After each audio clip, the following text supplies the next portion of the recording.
Hello everyone, myself Harshita Tomar.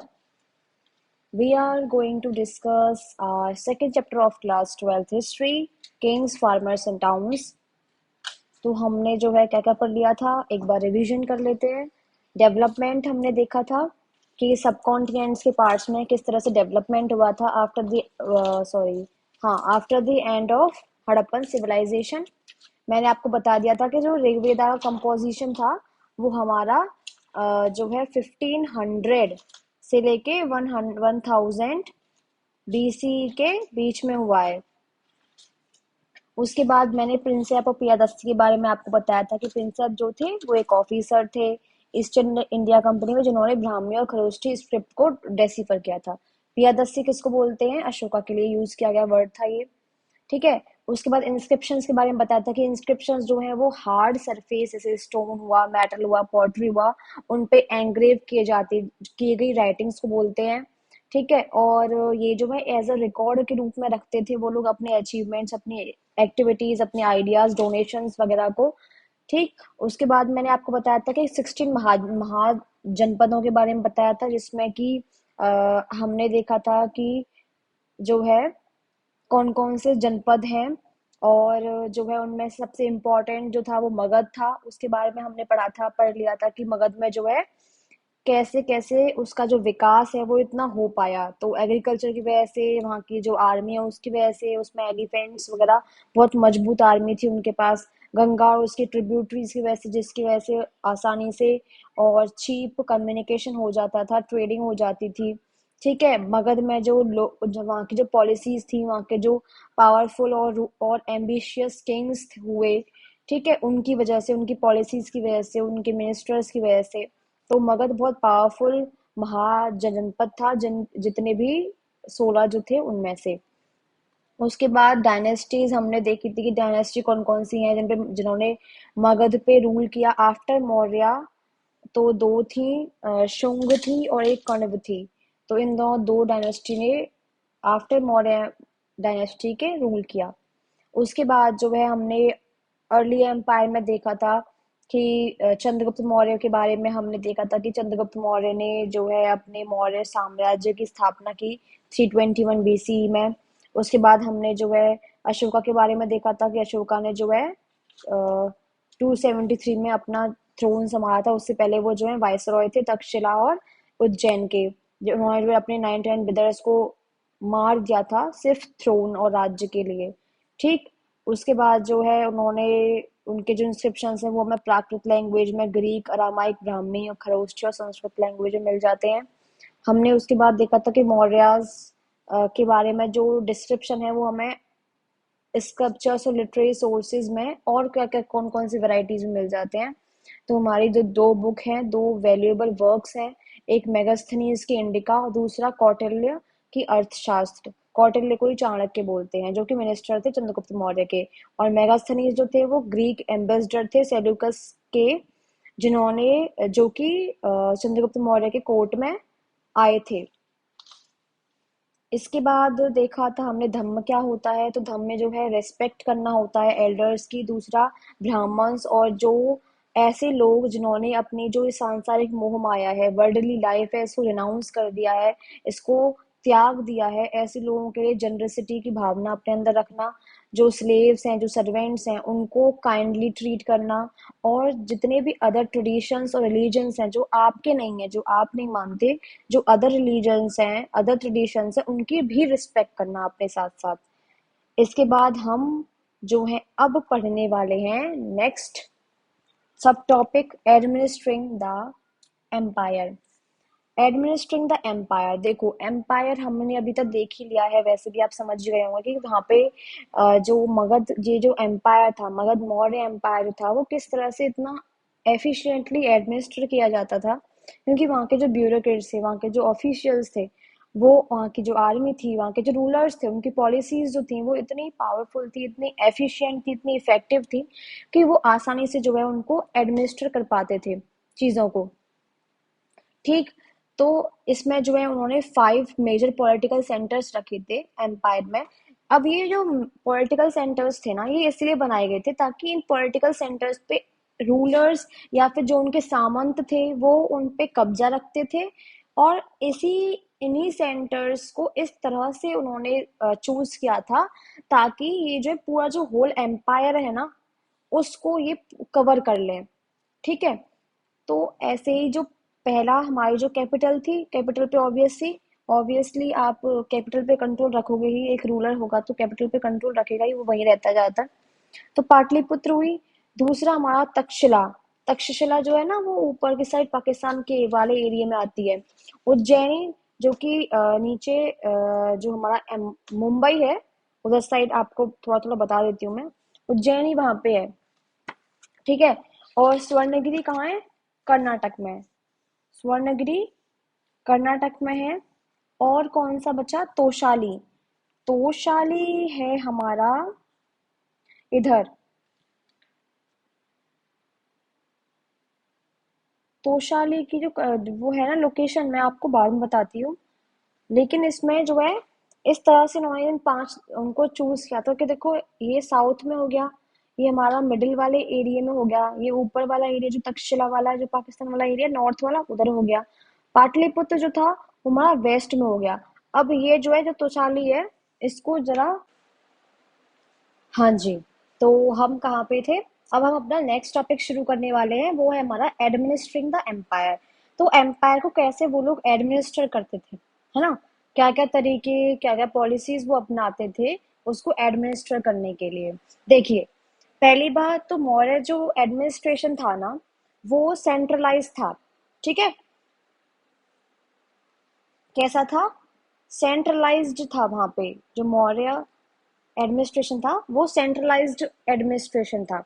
ठीक है, यहाँ जो भी पावर्स थी, कुछ सारी पावर्स हो गई, जैसे फाइनेंशियल पावर हो गई, है ना, डिफेंस पावर हो गई, और भी लीगल जितने भी जितनी पावर्स हैं, आर्मी की जो भी अथॉरिटीज हैं, वो सब जो पावर थी, जो अथॉरिटी थी, वो एक ही शख्स के अंडर में आती थी, और वो था वहां का रूलर या फिर मुनार्क। मुनार्क जो थे ना वही जो है सब कुछ कंट्रोल करते थे, उन्हीं के कंट्रोल में होता था। लेकिन इसके बावजूद भी जो मौर्य साम्राज्य में जितने भी रूलर्स हुए वो इतने डेस्पोटिक नहीं हुए वहां पे, जो उन्होंने अपनी पावर्स का गलत मिसयूज नहीं किया। ठीक है, तो इसीलिए ये एम्पायर सबसे बेस्ट एडमिनिस्ट्रेशन के लिए जाना जाता है। ठीक, अब इसके बाद हम देखते हैं कि इसको किस तरह से उन्होंने अपने अकॉर्डिंग कैसे संभालने की कोशिश की इतने बड़े एम्पायर को। तो अशोक के टाइम पे अशोक ने ये किया है। तो उन्होंने क्या किया कि उन्होंने जो है जितना भी उनका साम्राज्य था, जो जितना भी एरिया था उसको अपने कंट्रोल में रखने के लिए, उस पे अपना वर्चस्व बनाए रखने के लिए, उन्होंने उस पूरे एरिया को 5 पॉलिटिकल सेंटर्स में डिवाइड कर दिया। ठीक है, 5 पॉलिटिकल सेंटर्स में डिवाइड किया, और वो 5 पॉलिटिकल सेंटर्स कौन कौन से हैं? देखो यहाँ पे ना एक तक्षशिला भी है, मार्क कर लेते हैं। हाँ, तो उन्होंने जो है 5 कौन कौन सेंटर्स हैं, तो पहला है हमारा पाटलिपुत्र जो कि वहाँ की कैपिटल थी। कैपिटल पे जो कंट्रोल करना सबसे इम्पोर्टेंट होता है, क्योंकि वहीं से सब कुछ जो है रेगुलेट हो रहा होता है। इसीलिए कैपिटल सबसे इम्पोर्टेंट होती है, हार्ट होता है एक स्टेट का, एक टेरिटरी का। ठीक, उसके बाद प्रोविंशियल सेंटर्स और कौन से हैं? 4। तो तक्षशिला जो कि इधर साइड में है, पाकिस्तान वाला रीजन में, इधर ये। दूसरा हमारा उज्जैनी जो इधर है, ये मिडिल वाली पार्ट में महाराष्ट्र में आता है। तोशाली, तोशाली हमारा ये उड़ीसा वाली साइड में। इसके बाद स्वर्णगिरी, ये रहा स्वर्णगिरी कर्नाटक में है। ठीक है, तो ये 5 प्रोविंशियल सेंटर्स उन्होंने बनाए अशोका ने। इनके आधार पे इन चक्रों को, ये जो ये है ना सेंटर्स, इनको चक्र भी बोला जाता है। ठीक है, चक्र भी कहा जाता है। ये जो मैं आपको बता रही हूँ ये तो राजधानियां हैं वहाँ की, उन प्रोविंशियल सेंटर्स की। वो जो टेरिटरी थी, जो वो जो राज्य होता था, प्रोविंशियल सेंटर्स होते थे, उनके नाम अलग हैं, प्रोविंसेस के नाम अलग हैं। ये प्रोविंशियल सेंटर्स यानी कैपिटल्स के नाम है। ठीक है, वो उस टाइम पे बहुत अलग हैं, तो आपको ढंग से समझ भी नहीं आ पाएंगे, इसीलिए आप सेंटर्स और कैपिटल्स जो है उनको याद रखिए, यही इंपॉर्टेंट है। तो देखो आप खुद एग्जामिन करो कि इन्होंने किस तरह से इसको डिवाइड किया है, कि यहाँ पे देखो नॉर्थ में तक्षशिला संभाल लेगा, है ना, यहाँ पे जो रूलर्स होंगे।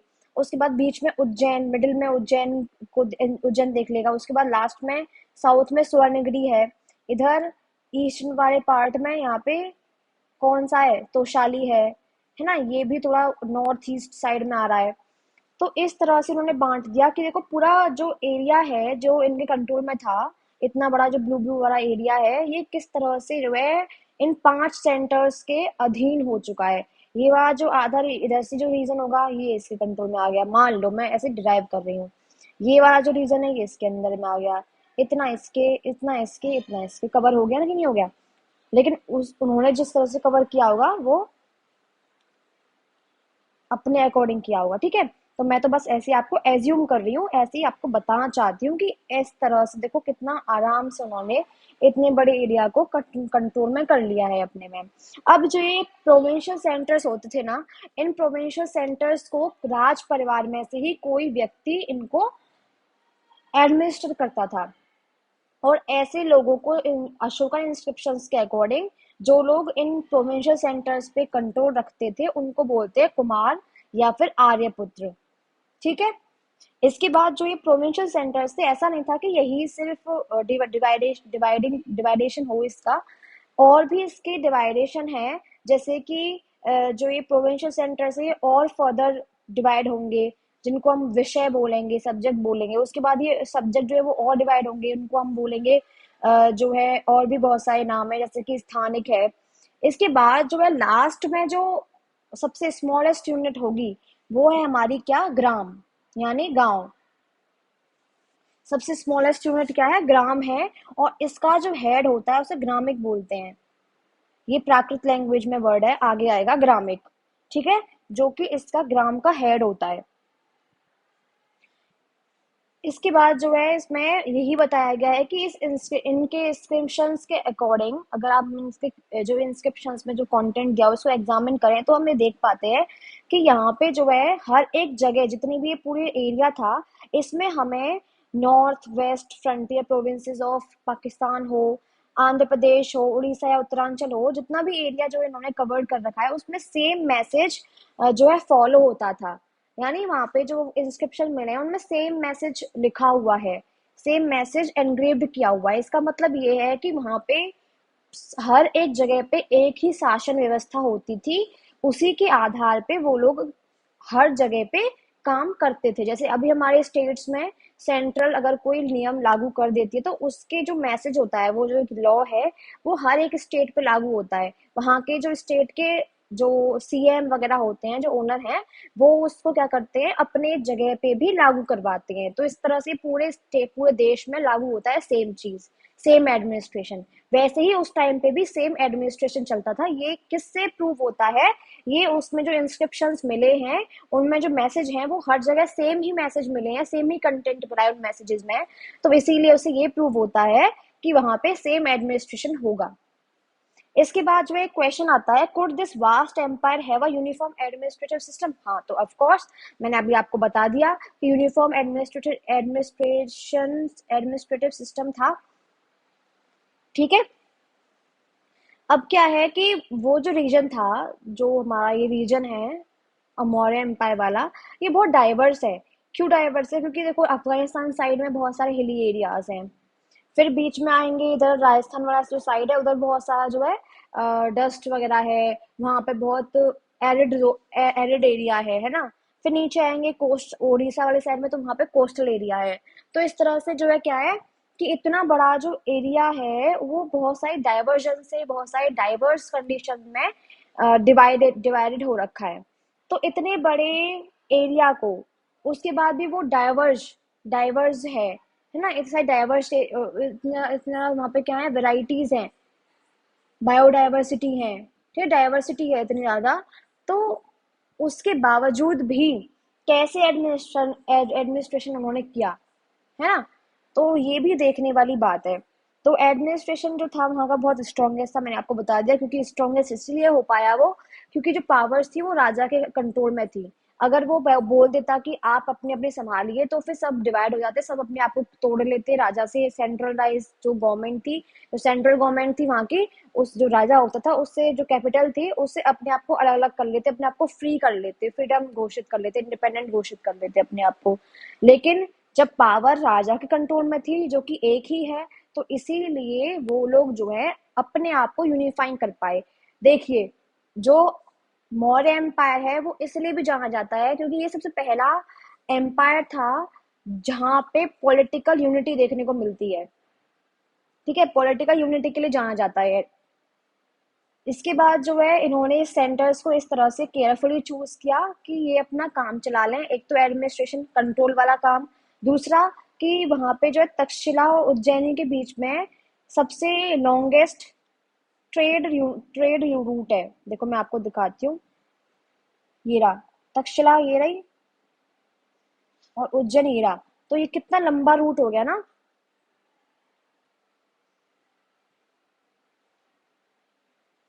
ठीक है, तो इतना बड़ा लंबा जो रूट है, तो इस रूट पे अपना कंट्रोल रखने के लिए भी उन्होंने जो है ये चूज किए। देखो, एक बात याद रखिएगा कि अगर आप किसी एक बड़े यूनिट को, एक बड़े एरिया को जो कि पावरफुल है, जो इम्पोर्टेंट है इकोनॉमिकली, फाइनेंशियली, डिफेंस के अकॉर्डिंग, तो अगर आप उस एरिया को कंट्रोल में रख लेते हो, तो उसके आसपास जितने भी स्मॉल एरियाज हैं, जितने भी स्मॉल यूनिट्स हैं, वो भी आपके कंट्रोल में धीरे धीरे आने लगती हैं। अगर आप एक बड़ी मेन पार्ट को, अगर आप बड़े एक मेन यूनिट को अपने कंट्रोल में ले लो, अगर उसे आप अपने अंडर में ले लेते हो, तो फिर जो है उसके आसपास वाली जो चीजें हैं वो अपने आप आपके कंट्रोल में आने लगती हैं। वैसे ही इन्होंने यही राजनीति अपनाई कि उन्होंने जो है लॉन्गेस्ट जो डिस्टेंस, जो ट्रेड यूनिट था, जो कि बहुत इंपॉर्टेंट ट्रेड रूट था, उज्जैन और तक्षशिला वाला, तो उन्होंने उस पे कंट्रोल कर लिया। इसीलिए उसके आसपास वाले जो रीजन थे उनको भी कंट्रोल करना आसान हुआ, उनका एडमिनिस्ट्रेशन करना आसान हो गया।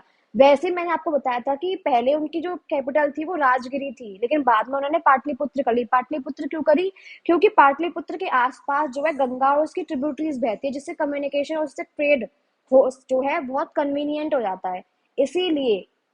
ठीक है, तो बहुत ज्यादा सोचते थे उस टाइम के राजा महाराजाएं कि कैसे, बहुत डिप्लोमेटिक होते थे यार वो।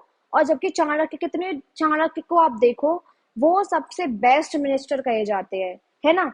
कितने ज्यादा विद्वान और कितने इंटेलिजेंट थे, तो उन्होंने ही सब कुछ, ये जो बेस है इस साम्राज्य का, वो इन्होंने ही गढ़ा। तो आप समझ सकते हो कि कितना स्ट्रॉन्गेस्ट साम्राज्य बनेगा ही बनेगा जब उसकी नींव ही इतनी पक्की है। इसके बाद स्वर्णगिरी, स्वर्णगिरी को आप देखो, देखो स्वर्ण मतलब सोना, गिरी मतलब माउंटेन। तो इसका लिटररी मतलब, इसके जो वर्ड का मतलब है वो है हमारा गोल्डन माउंटेन। गोल्डन माउंटेन जो है, ऐसा ये बहुत इंपॉर्टेंट था स्वर्णगिरी। क्यों इंपॉर्टेंट था? क्योंकि ये कर्नाटक में आता है। दूसरा, कर्नाटक वाला जो एरिया है वहां पे अभी भी, आप अगर जानते हो, ज्योग्राफी पढ़ी है, तो कर्नाटक वाले एरिया में गोल्ड माइंस हैं। तो इसीलिए जो है वहां से गोल्ड माइंस हैं, गोल्ड की जो है एक्सट्रैक्शन होता था वहां से, गोल्ड का। ठीक है, तो इससे वहां की वेल्थ और जो बाहर ट्रेड वगैरह में भी वो काम आता था। वहां की कम्युनिकेशन, वहां दोनों टाइप से होता था। वो वहां से रिवराइन से भी होता था और हमारा लैंड रूट से भी होता था। रिवराइन मतलब रिवर्स के द्वारा, क्योंकि गंगा और उसकी ट्रिब्यूटरीज वहां पे थी। उसके बाद लैंड से होता था बुलक कार्ड्स वगैरह के थ्रू। ठीक है, तो इससे जो है आसानी से एम्पायर जो था वो दूसरे जो एरियाज थे, जो दूसरी जगह थी, जो प्रोविंशियल सेंटर से दूर दूर तक, उनसे भी अपना कांटेक्ट रख रख पाते थे। ठीक है, तो जो मैंने आपको बताया भी कि जो जर्नी होती थी सेंटर से लेकर प्रोविंस तक की, वो इसीलिए आसानी से हो जाती थी क्योंकि वो लोग दोनों तरीके अपनाते थे। अगर जो कन्वीनियंट, मोर कन्वीनियंट है, वो उसे यूज करते थे। ठीक है, या तो रिवराइन या फिर लैंड। तो इसके बाद जो है आर्मी, इसके बाद आर्मी आती है। आर्मी जो थी वो बहुत पावरफुल थी वहां की। मैं आपको लास्ट में बताऊंगी कि उनके पास कितनी आर्मी थी। ठीक है, तो आर्मी एक इम्पॉर्टेंट मेजर रोल प्ले करती है भाई किसी भी देश को। अगर आपको बढ़ाना है, उसको विकास करना है, तो वहाँ के लोगों का विकास करो, वहाँ की आर्मी का, वहाँ की एजुकेशन सिस्टम का। तो धीरे धीरे जो है जो पूरा जो देश है वो आराम अपने आप ग्रोथ करेगा, अपने आप डेवलपमेंट होगा उसका। ठीक है। इसके बाद जो है मेगास्थनीज ने बताया है कि वहां पे उन्होंने कुछ कमिटीज के बारे में बताया है, 6 कमिटीज, सब कमिटीज के बारे में, जो कि मिलिट्री एक्टिविटीज को कोऑर्डिनेट करती थी। तो पहली जो थी वो नेवी को देखती थी, दूसरी ट्रांसपोर्ट और प्रोविजंस को, जो ट्रांसपोर्टेशन होता था सामान का, उसको देखती थी। ठीक है, जो भी उन्हें जरूरत होती थी उस सामान को ट्रांसपोर्ट करते थे या फिर बाहर की तरफ इम्पोर्ट एक्सपोर्ट करते थे। तीसरी जो थी वो जो सोल्जर्स थे उनके फूड के लिए रिस्पॉन्सिबल थी। उसके बाद चौथी जो थी वो हॉर्सेस के लिए, यानी कैवलरी, जो घुड़सवार होते थे उनके लिए, उनकी आर्मी जो थी उसके लिए। फिर जो फिफ्थ थी वो चैरियोट्स, यानी जो चैरियोट जो रथ वाले होते हैं, है ना, जो वो चैरियोट चलाते हैं। ठीक है, चैरियोट मीन्स होता है रथ। इसके बाद सिक्स वाली जो थी वो एलिफेंट्स की जो आर्मी, एलिफेंट्स की जो टुकड़ी थी उसके लिए रिस्पॉन्सिबल थी, उसके उनके रख रखाव के लिए। सेकंड सब कमेटी जो थी उसकी एक्टिविटीज क्या थी, तो पहला तो वो ये करती थी कि वो जो इक्विपमेंट्स होते थे, जो भी वेपन्स वगैरह हो गए, जो भी नेसेसरी इक्विपमेंट्स हो गए, उनको वो जो है बुलक कार्ट्स के थ्रू अरेंज करते थे। ठीक है, पहुंचाते थे जगहों पे जहाँ पे भी आर्मी रुकती थी, क्योंकि आर्मी जो थी वो भाई बहुत ज्यादा उन्हें चलना पड़ता था, उन्हें कई कई महीने लग जाते थे, कभी कभी तो साल निकल जाती थी वॉर करते करते, या फिर जो है कैंप करते करते, है ना, चलते चलते दूसरे जगहों पे पहुंचने में, या फिर जहाँ से वॉर किया है वहां से वापस आने में। तो इसीलिए उनका रख रखाव बहुत जरूरी था। इसीलिए जो है वो एक वहां से चलते वक्त वो लोग जो है अपना जो आर्मी थी उसका बड़ा ख्याल रखते हुए चलते थे। तो इसीलिए वो जो है उनको, उनके लिए सोल्जर्स के लिए फूड वगैरह उनको देना, हो ना, उसका इंतजाम करना। उसके बाद जो एनिमल्स जो होते थे, जैसे कि ये हॉर्सेस हो गए, है ना, और ये एलिफेंट्स वगैरह हो गए, जो भी एनिमल्स थे उनकी आर्मी में, उनके लिए भी फॉर्डर का इंतजाम करना। उसके बाद जो है वहां पे जो सोल्जर्स थे उनकी एंटरटेनमेंट के लिए, उनके ख्याल रखने के लिए वहां पे सर्वेंट्स और आर्टिसंस को भी रिक्रूट किया जाता था। इसके बाद जो अशोका थे, वो मैंने आपको अभी भी बताया है कि उन्होंने जो है धम्म के प्रिंसिपल से जो पूरा जो अपना साम्राज्य था, जो एम्पायर था, जो टेरिटरी थी, उसको आपस में यूनाइट कर दिया था, है ना, उसको एक साथ लाके खड़ा कर दिया, उसको एक साथ लाके जोड़ दिया उन्होंने। क्यों? क्योंकि जो धम्म के प्रिंसिपल्स थे वो बहुत इजी थे, इसीलिए सब लोग उनको मानते थे, है ना। बुद्धिज्म जो था वो नया नया बहुत तेजी से ग्रोथ कर रहा था, जो रिलीजन है, इसीलिए जो, और ऊपर से अशोका उसके समर्थक बन गए थे। तो लोगों के मन में ये आने लगा कि भाई ये इसके जो नियम है वो बहुत सरल से हैं, ऐसा कुछ तप नहीं करना, कोई हठ योग नहीं करना, कोई साधना नहीं करनी, सिर्फ इन नियमों को मानना है, इनको ऑब्जर्व करना है। और नियम भी क्या है कि दूसरों की रिस्पेक्ट करना, दूसरों के प्रति जनरसिटी रखना, काइंड रखना, है ना, उनके ट्रेडिशन, उनके रिलीजन को जो है बढ़ावा देना, उनका सम्मान करना, ये सब था। तो इसलिए लोगों को लगा कि हाँ ये तो मानने योग्य बातें हैं, तो हम इनको मान लेते हैं, इसीलिए इसको यूनिवर्सली एप्लीकेबल बोला गया है। तो इसीलिए जो लोग थे वो इसी के सहारे, धम्म के प्रिंसिपल के सहारे आपस में आने लगे, जुड़ने लगे, एक साथ जो है यूनाइट हो गए। इनके अकॉर्डिंग ये है, ये कोई कुछ नहीं है, इनके अकॉर्डिंग ये बोला गया है, जो अशोका थे वो ये कहते थे कि ये जो धम्म के प्रिंसिपल्स हैं, जो धम्म है ना, ये जो रिलीजन है, जो बुद्धिज्म है, इसके जो गुण हैं, जो इसमें नियम है, वो न केवल इस लाइफ में, जो ये पीपल की जो ये वाली लाइफ जो चल रही है प्रेजेंट वाली, ना केवल इसके लिए हेल्पफुल है, ना केवल इसके लिए अच्छाई भलाई करेंगे लोगों की, बल्कि ये आगे आने वाली जो जनरेशन है, जो आगे आने वाली इनकी जो लाइफ है ना, जब ये रिबर्थ होगा इनका, जब ये इनको बाद में लाइफ मिलेगी इनकी, तो उसमें भी इनकी भलाई ही करेंगे ये जो गुण है, अगर ये अपनाएंगे तो इसलिए लोग जो है इनके समर्थन में चले गए।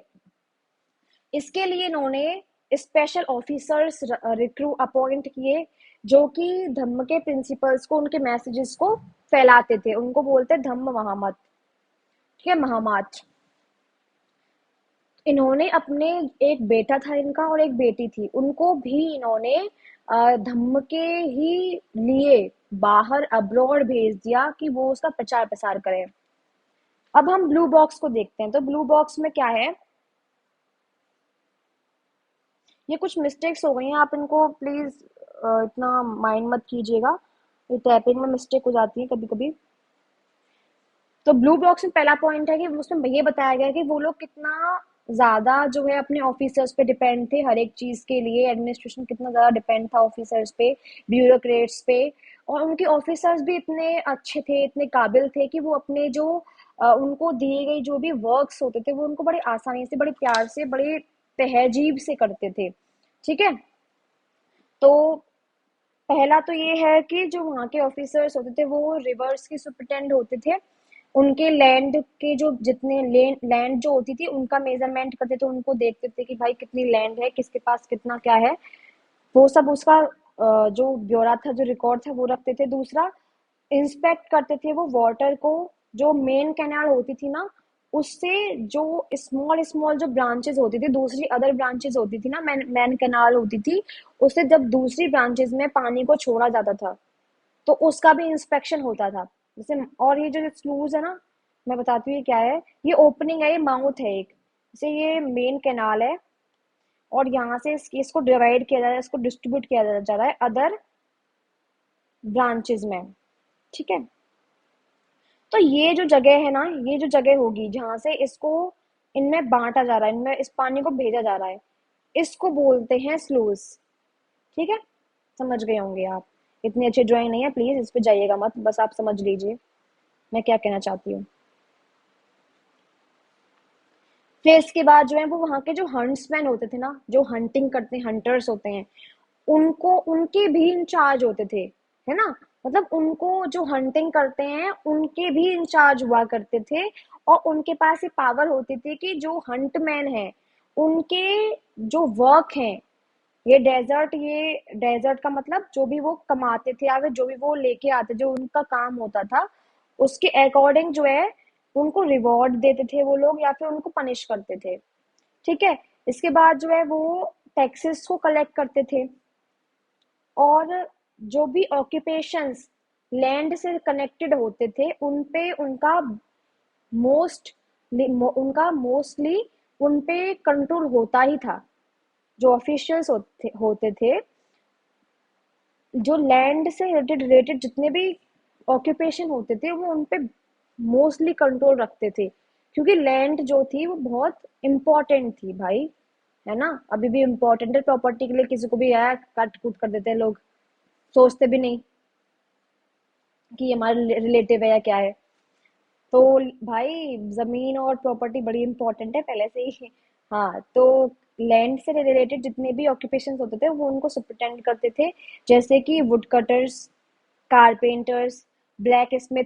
ब्लैक स्मिथ कौन होते हैं, लोहार, आयरन, है ना, तो लोहा भी कहाँ से निकलेगा, माइन से निकलेगा, माइन लैंड। माइनर्स के लिए भी, माइनर्स जो माइन वगैरह करते हैं, माइन से एक्सट्रैक्ट करते हैं मेटल्स को, उनको माइनर्स बोलते हैं। ठीक है, तो उनके लिए उनके रिलेटेड जितनी भी ऑक्यूपेशन थी वो उनको अपने कंट्रोल में रखते थे, उनका इंस्पेक्शन करते रहते थे। अब इसके बाद आता है how important was the empire. देखो, एम्पायर बहुत इंपॉर्टेंट था और इसकी इम्पोर्टेंस हमें तब पता चली जब हम 19th सेंचुरी में अपने आप को ब्रिटिशर्स के अधीन कर चुके थे, है ना, तब हमें समझ में आ रहा था अपनी हिस्ट्री को, जब हम पढ़ते थे, जब वो लोग 19th सेंचुरी वाले लोग पढ़ते होंगे तो तब उन्हें समझ में आया कि कितना ग्रेट एम्पायर था वो।